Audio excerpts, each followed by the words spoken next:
What's my stance on 9/11? Anti. It was a tragedy. I mean, we lost 19 of our best guys. Huh? That was a joke, obviously. Hello, everyone, and welcome back from the holidays. We're here with our first episode of 2023. So excited to be back, Bex. How are you? I'm good. I'm really, really happy to be back. I feel very energized from the break. I don't know about you, but I did a lot of podcast listening over break. Me too. Mostly ours, but some others. And it was nice. It was nice to just kind of sit back and chill and do some reading and do some listening. Yeah. I'm feeling very good. Me too.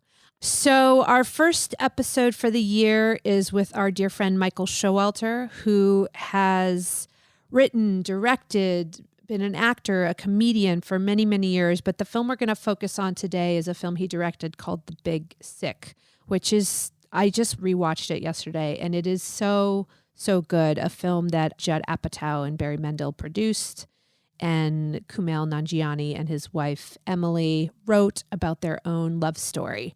I'm so excited to kick off with it. Me too. It's one of those movies that has stuck with me over the years. It's just the perfect combination of amazing directing, amazing writing, incredible acting, and it has everything. It makes you laugh, it makes you cry, and it sticks with you. So I'm very excited to hear Michael tell the story. It's actually a movie that I tried to produce unsuccessfully, but it sort of has that quality of having impactful story and something that can sort of possibly change hearts and minds, but also being incredibly funny and entertaining, which is sort of the perfect package for films by our standards. So let's get going.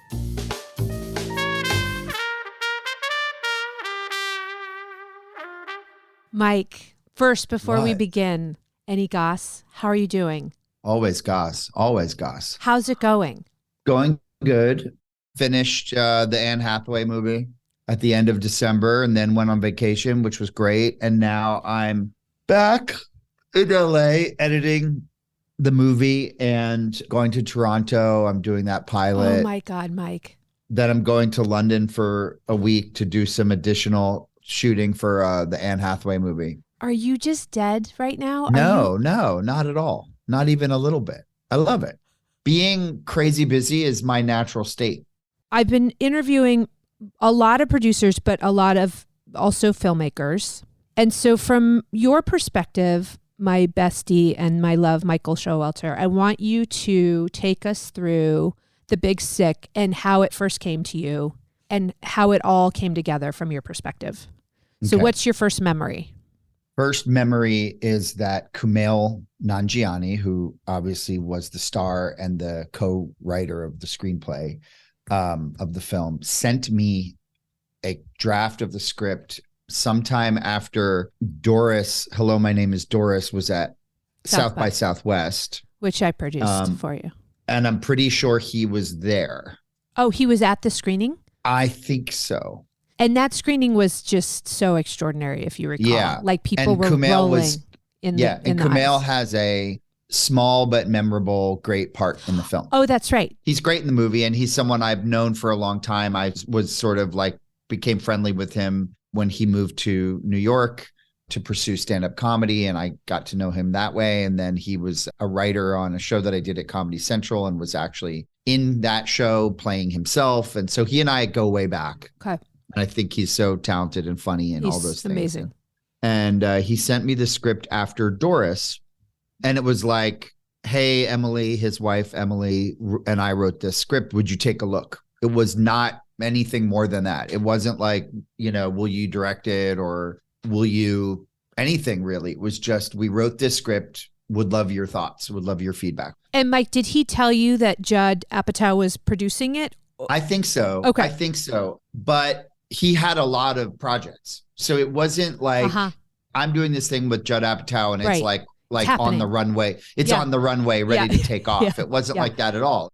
And being the lazy bad friend that I am, I didn't read it. I definitely intended to read it, but it was like, it's hard to read a script. Yeah. It's so hard. It's so hard to read a script. And so But did you have any sense that maybe he wanted you to potentially? Honestly, no. Okay. I swear I really didn't. Okay. Because he didn't ask me. Yeah. He didn't say that. I would have read it much faster if he had. It was more just like, hey, we wrote this script. What do you think? Yeah. Maybe he thought it was understood that it was would you direct this kind of thing? But also he was just the writer. He wasn't a producer on it, right? Yes, I think he was. But I think now that we're talking through it, we'll sort of get to the interesting part. So at some point I read it. I remember very well reading the script. Also, I was looking for like another project. Yeah. It takes me a really long time to write something myself. Right. And so I was interested in finding another project to work on that wasn't a script that I was writing on my own. So I had been reading some other scripts and was interested in some other projects. And I read it and I was like, oh my God, this is a great movie. Mm-hmm. And I see it, I picture it, I got it. I saw it, you know? Yeah. As oftentimes as early drafts of scripts are, it had a lot of, a bunch of issues with it in terms of like story and but like the DNA of it and the kind of soul of it was extremely strong and it was very funny. Okay. And being someone who loves romantic comedy and being someone who loves also having the opportunity for there to be drama in it, I was like, I had a very strong, I get this movie, I see it, reaction to it. And then I think that night texted Kumail and said, do you have a director? I loved it. I read it. I'm blown away. Do you have a director? Like I definitely got very charged up about it immediately. And he said, basically, that's cool. I'm excited. Again, this is my version. That's my version. I don't know how he... Yeah. One man's version. Yeah. That's cool. I'm excited. That's really cool. There are a few directors we're talking to. Okay. And I'm not going to name names. Okay. Spielberg, Scorsese, Agnieszka Varda. No. Although I have had that happen where it's like I'm up for a job against like that kind of a list. Oh my God, Mike, I love you. So he said, we're talking to a couple of the directors, but that's cool. That's interesting. That's exciting. Like he wasn't like, oh my God, yes, you said exactly what I hoped you say. He was like, cool. That's cool. Interesting. Okay, cool. So I was like, I have to direct this movie. I'm the guy. Yeah.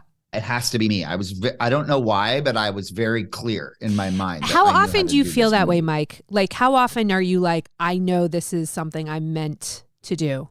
When I read a script that I like, I get a very strong feeling or that there's something about it that I like. I get a very strong feeling I want to make the movie. Yeah. And I would equate it to the way I think actors feel about a part that they want to get. And what I never had as an actor, which is I know how to do this. I'm going to show them that I know how to do this, which in the audition or the meeting or whatever. And if they don't hire me, A, it's their loss.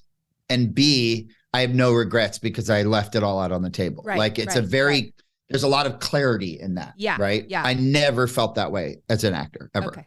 So it's more that kind of a feeling, which is like, I know how to make this movie my way. Mm-hmm. I feel very certain of that. And so that would be true of other things I've done. I read the script and there will be something that connects me to it where I get a very clear idea of like, oh yeah, there's something about this that speaks to me and that I want to tell this story and blah, blah, blah. So then I think maybe Kumail and I spoke a few times about it and about my vision for it and what I saw and what I felt the script needed and what I thought the movie was and all these different things. And so the next thing was for me to have a meeting, and he was excited about it. At that point, I think at a certain point, Kumail did get excited about it. He was in Doris. He'd seen Doris. He liked Doris. Yeah. And I think I'm speaking for him, but I think he felt like Doris was a good comp in a sense, in that it was funny, but it had heart and it had good, the kind of the tone and all that stuff. Yeah. So the next thing was for me to have a meeting with Judd Apatow and Barry Mendel, who is Judd's producing partner and has had done an incredible career. Has produced has worked with Wes Anderson and Steven Spielberg and Judd, and has sort of produced all these incredible movies with all these amazing filmmakers, and have a meeting with them and sort of talk about my vision, right? Like have the big meeting where they ask me questions and I pitch my take and all of that stuff. Yeah. And that was Judd and Barry and me and Kumail and Emily Gordon. I believe that was at the Sony lot, at the cafe in the Sony lot. Had you known Judd and Barry prior? My memory of this is after South by Southwest, because Trainwreck was at South by Southwest the same year that Doris was at South by Southwest. Right. Humble brag, Doris won the audience award at South by Southwest. So Judd knew about it. Yes. And over Trainwreck. I think that's understandable because Trainwreck is such a big giant it was studio like a big movie. Studio It's like it doesn't feel like totally. It does. I don't even know if it was in the running for it. Yeah.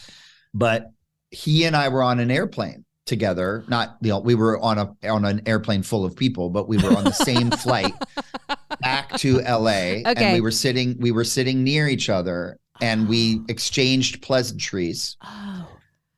And so actually now that you mention it, this was when I first met Judd. Okay. We exchanged pleasantries on the airplane. Okay. And I said, I'd love for you to see, he'd heard about the movie. That sounds interesting. I said, I'd love for you to watch it.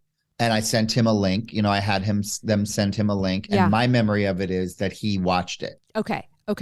Got it. And liked the movie. Okay. Going into that meeting at the Sony lot, I felt a little bit like there was a little bit of wind in my sails because I knew that he'd seen that movie and liked it. And as you know, if you've seen Doris and you like Doris, right, then you know who I am. You get you. Yeah. Then you know who I am as a person. Yeah. So I felt confident about the meeting because I knew that he'd seen the film and had liked the film.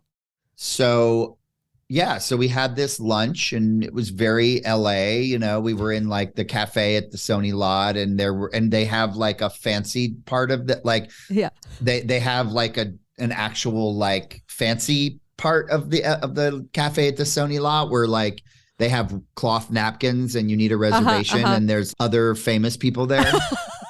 It's very like right out of the Player. Right. We talked about the movie and I talked about what the movie was about to me and all the different themes of the film, religion and identity and American identity and cultural identity and all of that stuff. And again, too, like this was at a time when, amazingly so much has happened since we made this movie, right? Because Obama was president. Right. At that time, it was a kind of forward-looking movie. It was a sort of like changing of the guard kind of thing. Like, look at the way we're changing as a culture. And it was very much in that feeling of like, this is the direction we're all moving in. Right. And that like the big bad American enemy were terrorists. Right. And so this is like post Bush 2, Obama. Yeah. And it was like, let's rethink our attitude towards Muslims. Yes. Let's take a look at how we're treating different religions and da-da-da-da. And so it was kind of in that's what the movie was about at that time. Yeah. I'll jump ahead and then quickly jump back. Yeah. We premiered the day before He Who Shall Not Be Named was inaugurated. Oh my God. The movie had its Sundance premiere. Oh my God. The day before He Who Shall Not Be Named took office. And so when we were when we were at Sundance, I was with you, remember? By the way, this has got to be like a 3-parter because like we're nowhere near Sundance, and Sundance was its own. That's a full episode right there. I know. We were in Sundance having like the archetypal jackpot Sundance sell-off experience where we were like in a condo on that main strip taking meetings with every single buyer one at a time. You guys premiered Friday night, I think. Yeah. And so then this was Saturday. This was the next day. There was that huge pink hat protest in the streets of Park City yes. happening outside the window while we were selling the movie. Oh my God. And by the time we got to there, the movie was about something else completely. Right. It was about the country. Lady, I wasn't talking to you. We don't have to go down this path. We know what's at the end of it. And because of how he looks. There it is. That is like saying that all frat boys wearing country club hats and Hawaiian shirts have shrivel up tiny little dicks.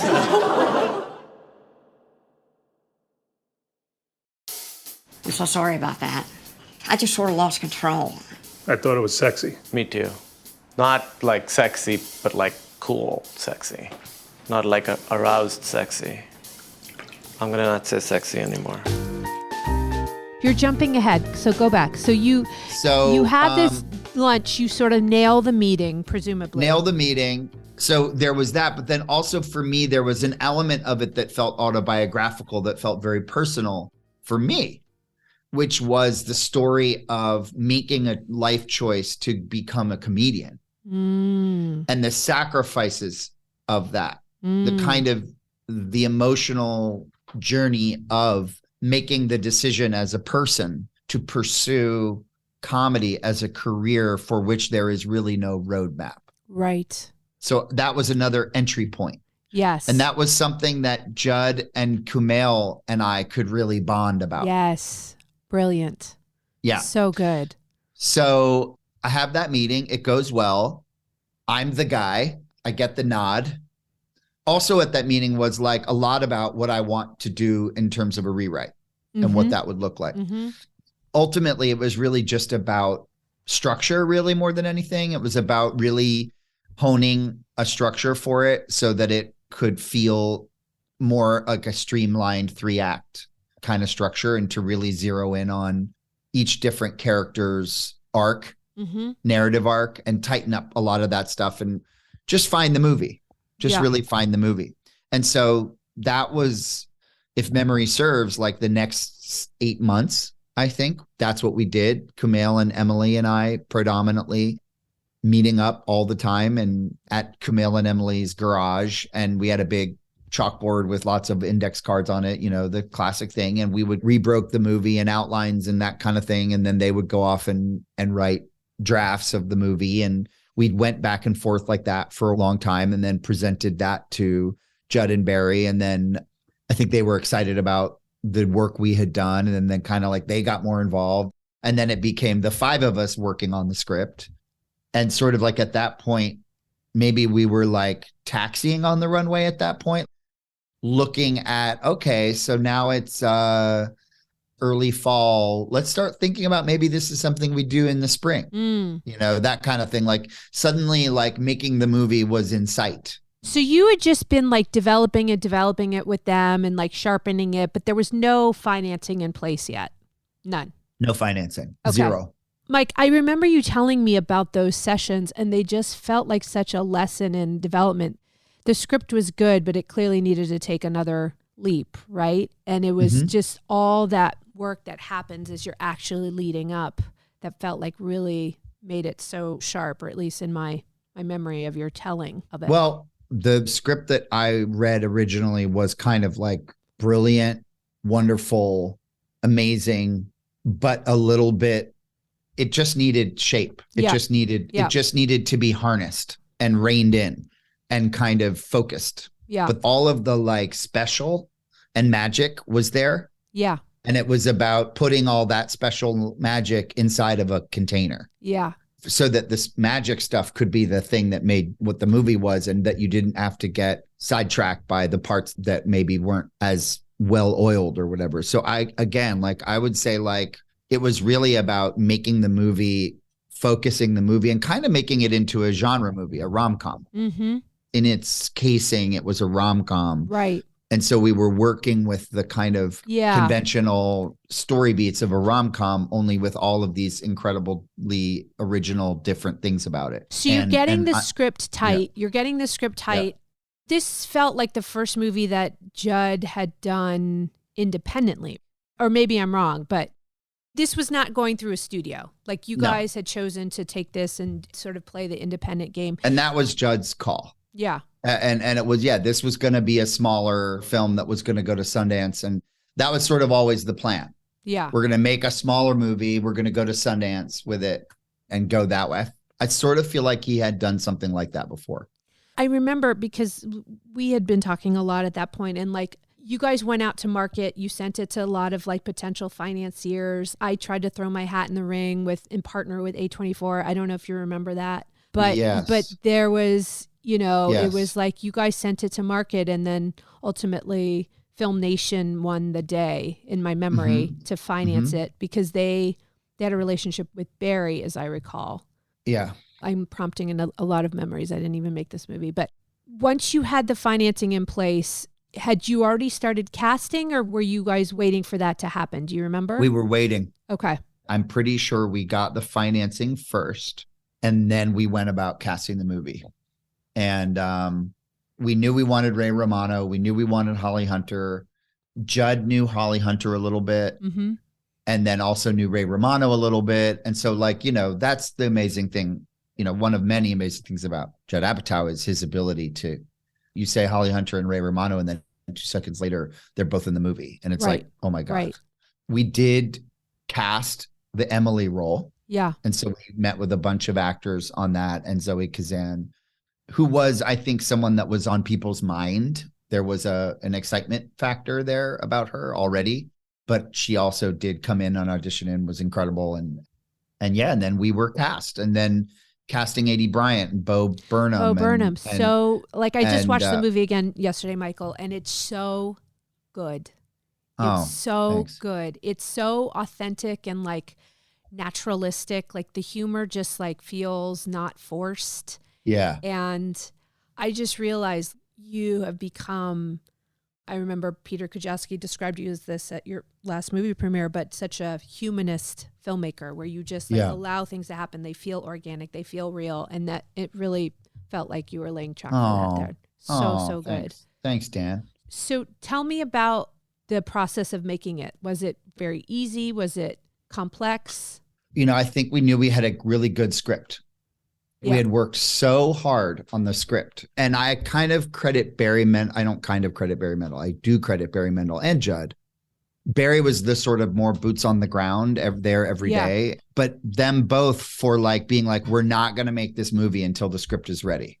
And as we all know, that doesn't always happen. Yep. There's all sorts of other things that go into it. But because they were like, we're not going to make this movie until this movie is ready to get made. Yeah. And the script is done. Yeah.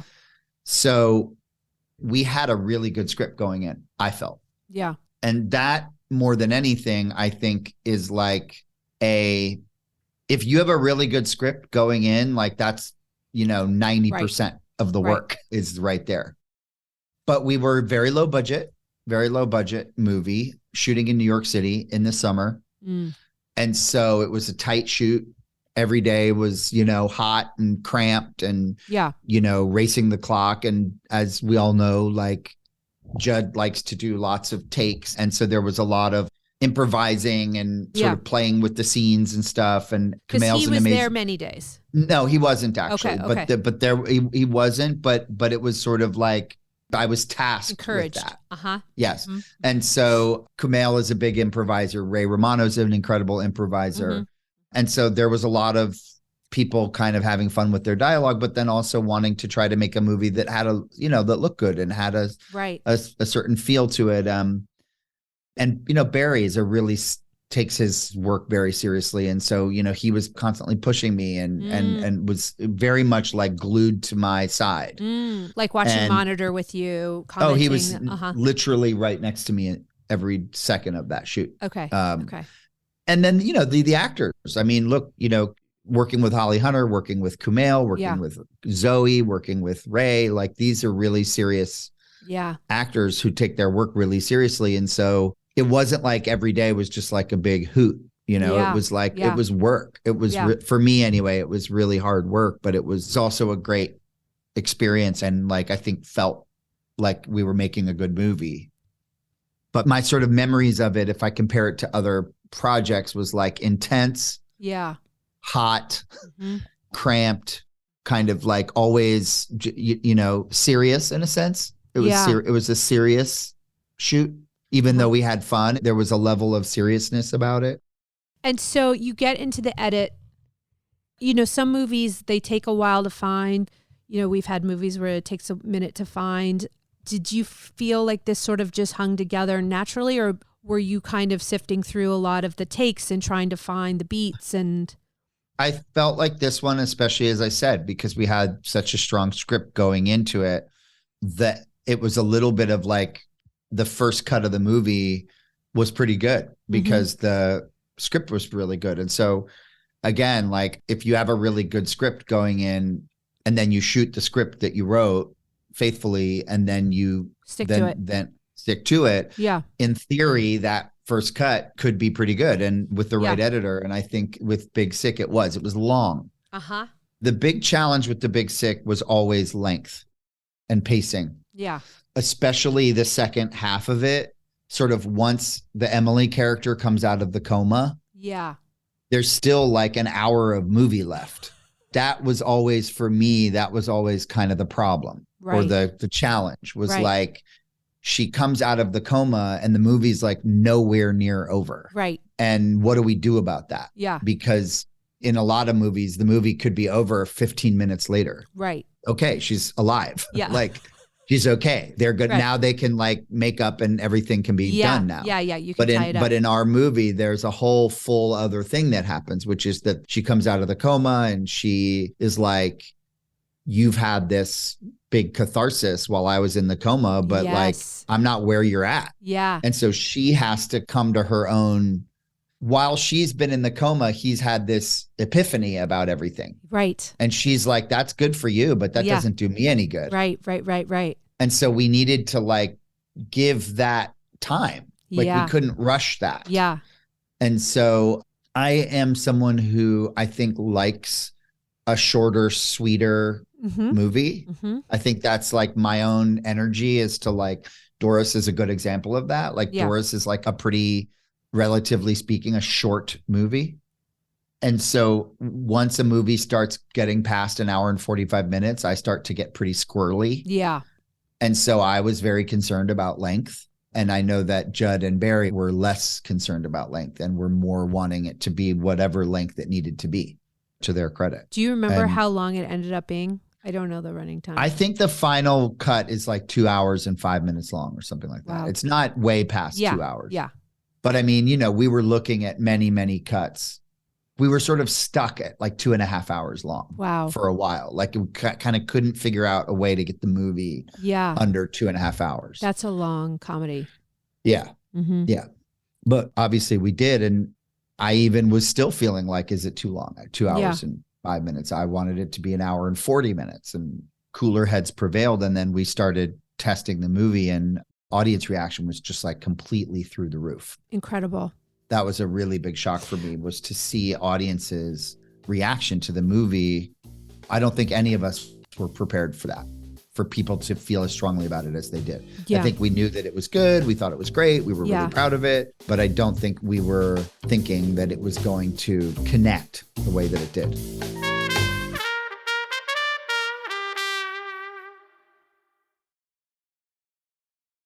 Love isn't easy. That's why they call it love. I don't really get that either. I know. I thought I could just start saying something and something smart would come out. Had you ever tested a film before, Mike? Yes, we tested Doris. But in a sort of friends and family, that was like a proper. No, we did a real test. We did one at Sherman Oaks.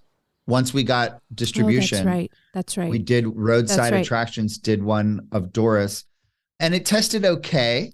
I think it was in the high 70s, and I was a little surprised by that because I thought it would do better. And then I tested Wet Hot American Summer, and I also tested They Came Together. Oh, right. And I don't remember what Wet Hot American Summer was, but I remember that did not test well at all. Okay. It was very low. Okay. Like low. Okay.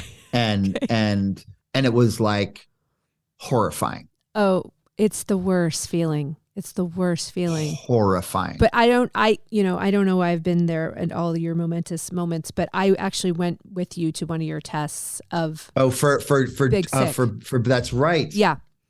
And it was like you guys were over the moon. High-fiving. I mean, it was Yeah. like insane how well it tested. It was insane. Yeah. Well, we tested it 3 times. Mm-hmm. The first time we tested it, it was in the high 80s. Mm-hmm. And then we made some changes. Like we sort of did the like, okay, let's try all the crazy stuff now version. And I think it maybe dropped a little bit, but not much. I can't remember, but it was high every time. And then we did our third test was in the 90s. And that's maybe the one that you were at. Yeah. By the time we got to Sundance, we did kind of know that the movie was like working in front of an audience. Yeah. That the audiences were enjoying the film. Yeah. But still so nerve-wracking. And so Big Sick was the first time you had taken a movie to Sundance, I think. So I had been there 2 other times as a producer writer, which is I'd been there with Wet Hot. Okay. And I'd also been there with They Came Together. Oh, Both of those movies right. had Sundance premieres. Okay. This was the first time I'd had a movie there as a director, because the 2 movies that I directed prior to The Big Sick, both of which are produced by someone named Daniela Taplin. One being The Baxter was at Tribeca. Yes. We did not at Sundance. And the other was Hello, My Name is Doris, which was at South by Southwest, also not at Sundance. That's right. So this was my first time being at Sundance with a film that I had directed. That's right. Walk us through, because you did a little bit earlier, but like walk us through the actual premiere and what went down and just the experience.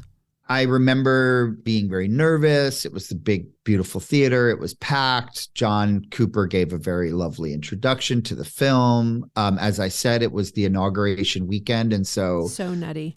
The emotions were very intense around that time, because I think there was a lot of, rightfully so, a lot of deep fear and anxiety about the country and about the direction that we were headed. And being at Sundance was a sort of bittersweet experience, because it's this bastion of freedom of expression. And it's such a sort of like incredibly progressive thing. And then to have the country going so sideways was really excruciating experience. But I think there was an understanding at the time that this movie actually had something important to say. Yes. Or in that specifically about that. So it added some extra level of pride around it, that we actually people needed to see this movie, and that it was a reminder of our better angels and blah, blah, blah.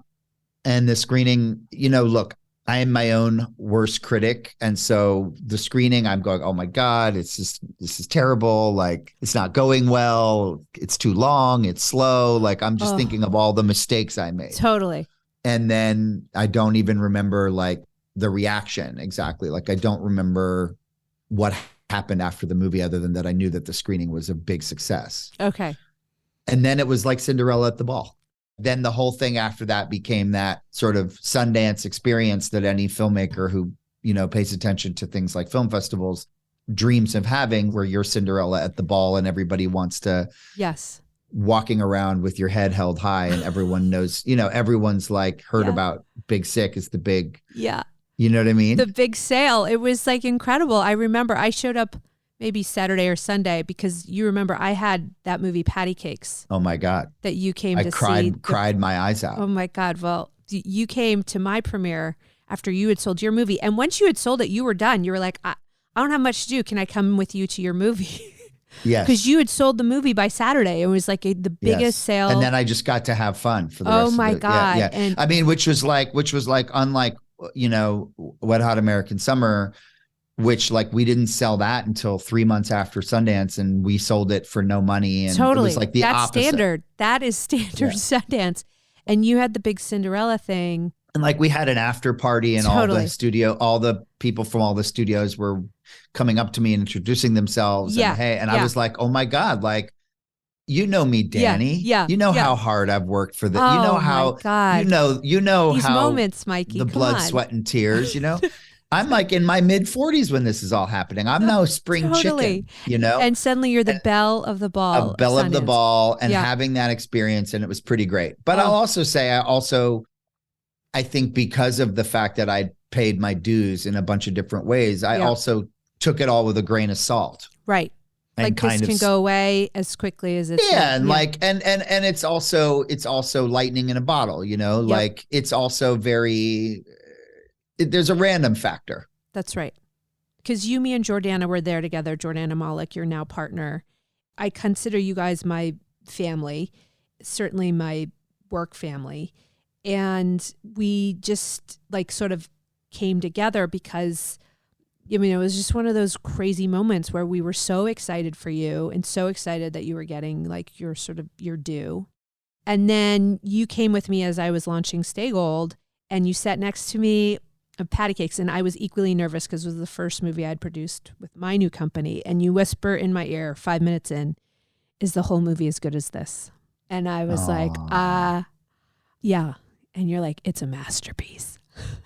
And that was like such a moment for me. I'll never forget, Mike. I was bawling my eyes out watching that movie because it's so joyful. It's so joyful. And that movie had the same thing where we had like, our agents called it the Jammy Jam, where all the buyers came in at midnight and just 10 people from Fox Searchlight and Neon and all these places just trying to buy the film. And I'd never really had that sort of level of thing happen either. So it was just kind of a magical experience for us. Magical Sundance. And I mean, then it's like a year, 2 years later or whatever we sold the Big Sick for was like nothing. Totally. Like, cause you know, we were feeling all good about what we'd sold the movie for. And then it was like within 2 seconds, it was like triple, Totally. you know? Totally. It was like, oh, okay. All right. Well, so then the movie comes out, and do you feel like it's going to do very well? Like, did you just have like a confidence? Not at all. Yeah. Not at all. Yeah. Not at all. I never take anything for granted ever because, again, it's lightning in a bottle. Yeah. Like every little tiny step of these things is lightning in a bottle. Like everything is like you do the test screening and you're like, okay, that went well, but how's the Sundance screening going to go? Yep. And then, okay, we did the Sundance screening. Well, how's the marketing for the movie going to be? And what's the appetite for the movie going to be when the movie comes out? And again, like I just went through this with Spoiler Alert, which tested really well. You know, we did the test screenings. Such a beautiful movie. Yep. We did the test screenings and the test screenings went great. And the marketing I thought was really good and And then for whatever reason, it's not the right time for it. And so you just can't ever take anything for granted. Yeah.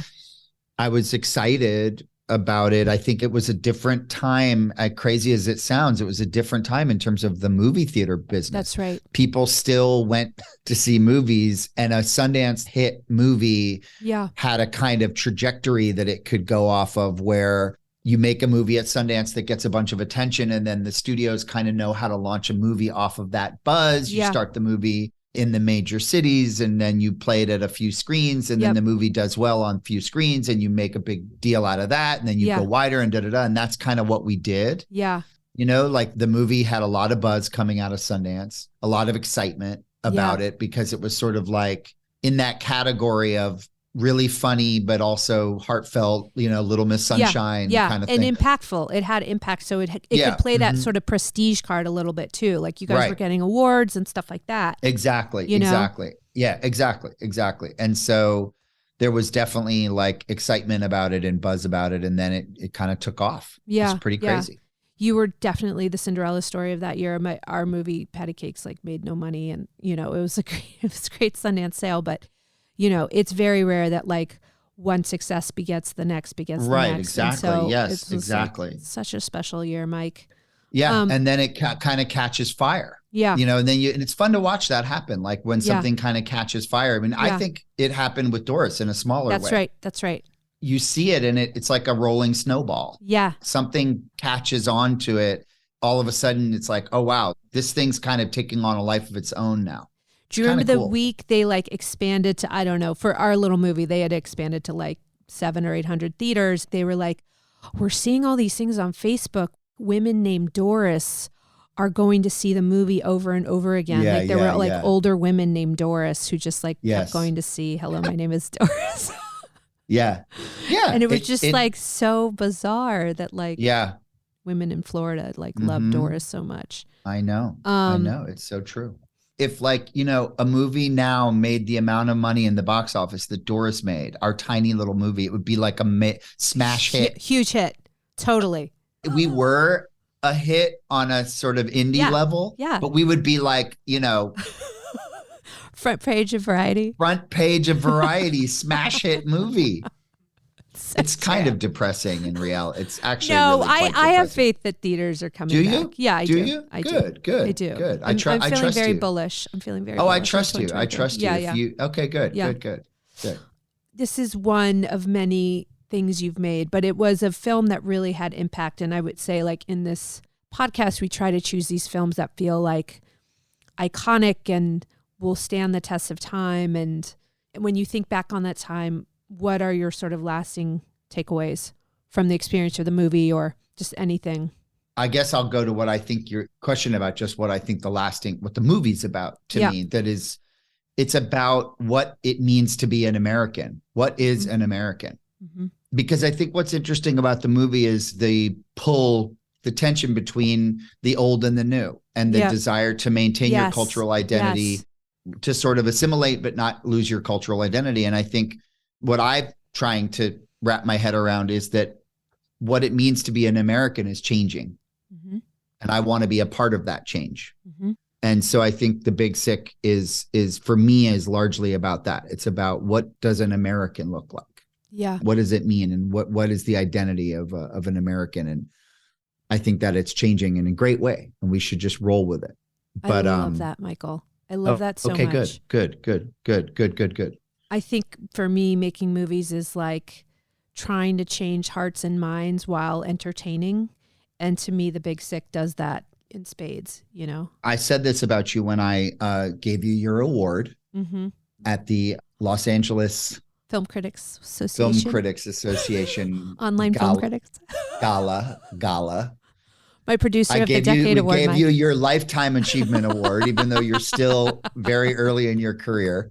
I gave you a Lifetime Achievement Award.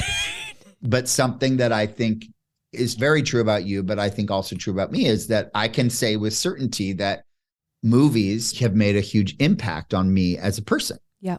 And that they've formed so many things about who I am, and, you know, including the way I see people, the way it's opened me up. It's changed the way I think. Yep. And so there's a desire to go, well, if I could do that for someone else, what it did for me, 100%. That's pretty big. Yeah.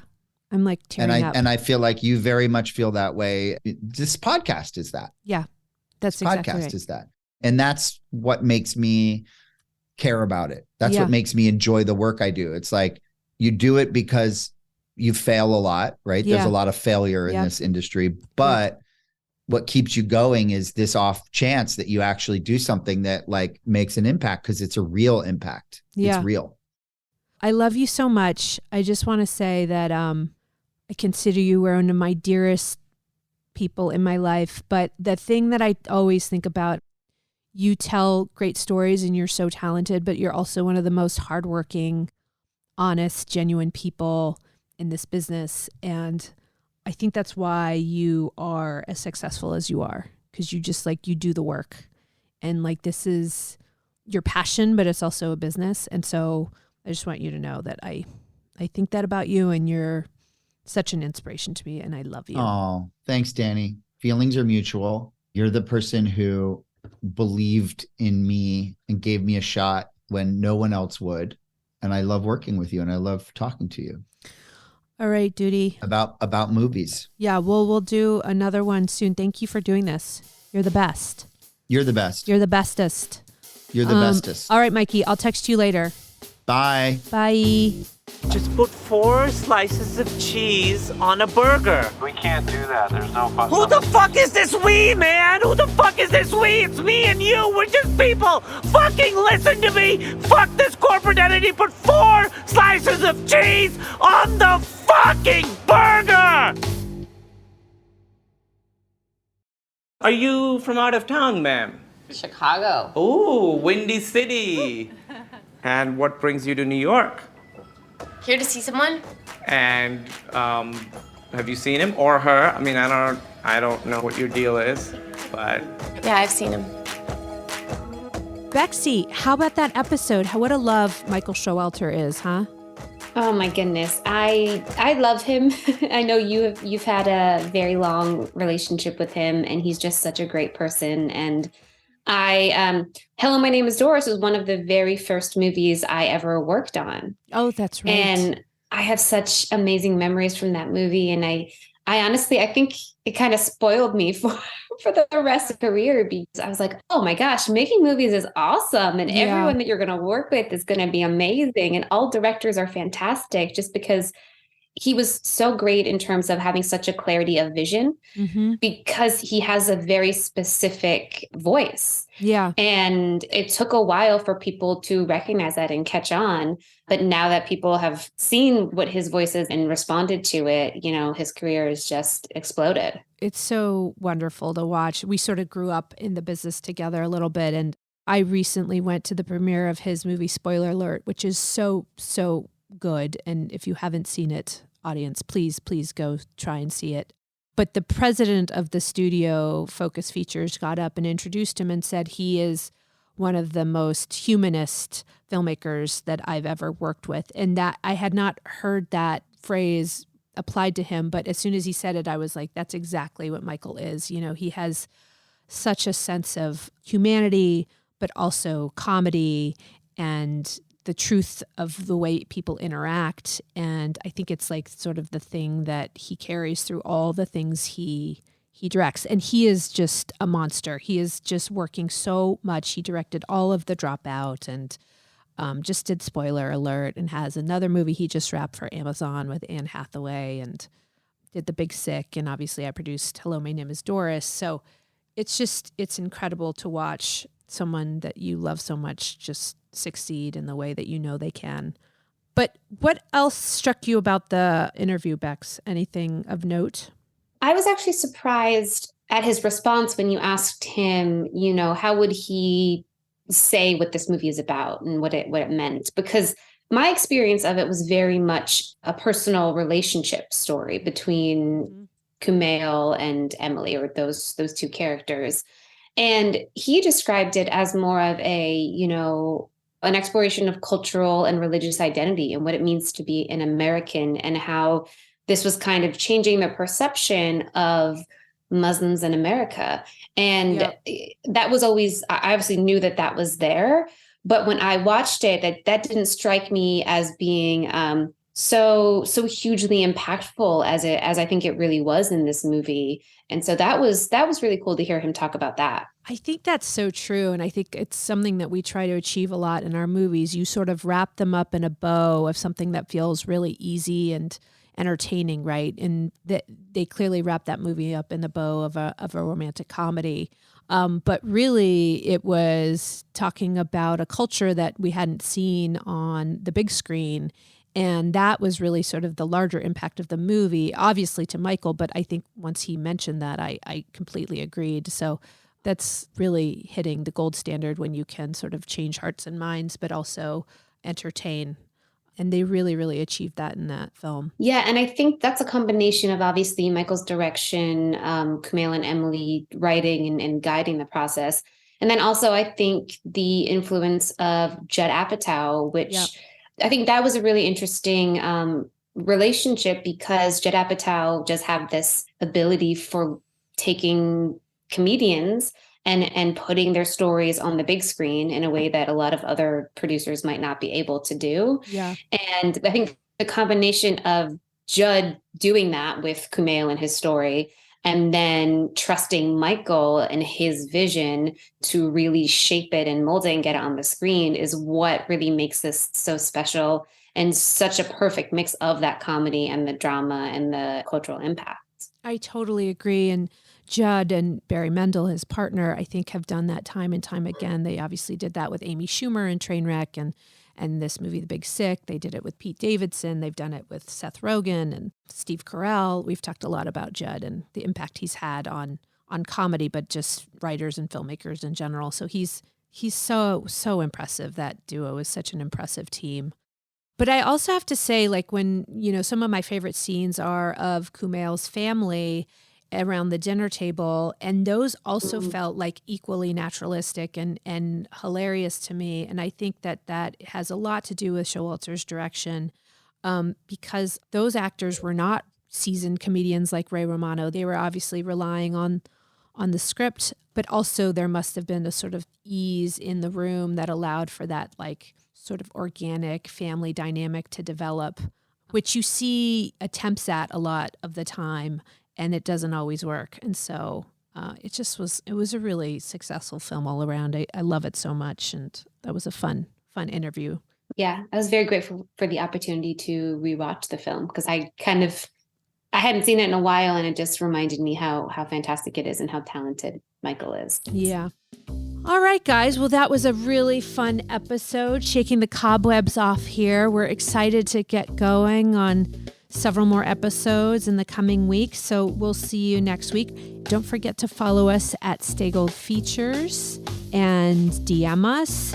Let us know any movies you want us to explore and leave reviews. We're loving this so much, and we'll catch you next week. Stay gold.